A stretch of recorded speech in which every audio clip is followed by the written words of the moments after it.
Netflix and chill. You've all heard of the term, right? Well, for me and countless others, it has a different meaning. Nothing is better to me than sitting down late at night and binge watching my favorite shows on television. Am I right, all you parents in the audience? However, most people tend to munch on snacks while they zone out watching television. I know, I was one of them. Chips, crackers, cookies, all high-calorie, unhealthy foods. My weight at the beginning of the summer was at an all-time high if you don't count my 4 pregnancies. Therefore, I decided I needed a radical change. Today, I'm going to explain the benefits of eating a low-carb diet and reducing your carbohydrate intake. I will also give you some helpful tips and ideas of what to eat and some great ideas for resources on finding recipes. Do a Google search on how low-carb diets work, and you will find study after study that discuss the health benefits of eating this way. According to science, carbs are broken down into simple sugars, which our bodies use for energy.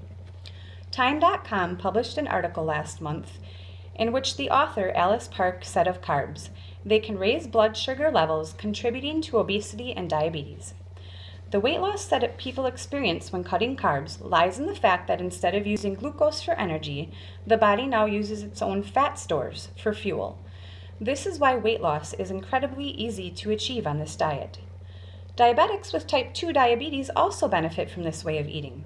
According to reports on the UK website diabetes.org, low-carb diets can help manage glycemic control, so blood sugar levels don't fluctuate as much.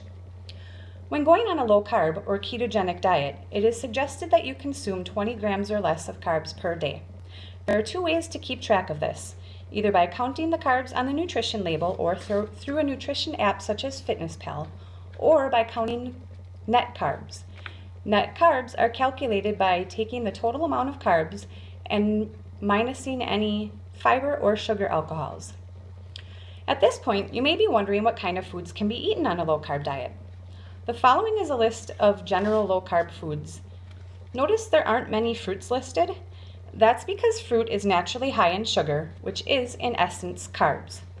For those of you that love fruit and are considering reducing your carbohydrate intake, berries such as raspberries, blackberries, and strawberries are great options. Now I'd like to show you how easy and varied this diet can be. Most of you have heard of or used the app called Pinterest and know that it's a great source of information for all kinds of recipes. Low-carb recipes abound on this site, and I've tried many that my picky children even love.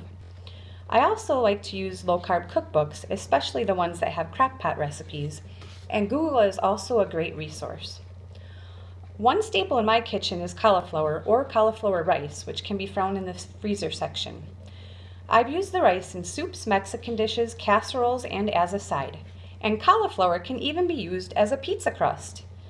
I also stock up on zucchini, which is a great replacement for pasta. All you need is a veggie spiralizer like this one and your favorite low-carb sauce recipe. When I'm craving bread, I used almond flour or coconut flour and follow one of the many recipes out there for quick bread, waffles, or bagels. An ingredient that I couldn't live without is heavy whipping cream.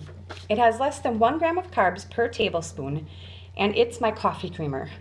Regular creamer often has 5 grams of carbs in 1 tablespoon, so for all you coffee lovers out there, that adds up. Also, I use heavy whipping cream when I'm craving something sweet to make homemade whipped cream. I top it with strawberries, or sometimes I add a scoop of chocolate protein powder and a little bit of peanut butter. When buying peanut butter and watching your carbs, make sure that the only ingredients are peanuts and salt because most of them have added sugars. My go-to lunches consist of some type of salad with a protein, and lean meats, eggs, and cheeses, along with tuna and a variety of fish round out my diet.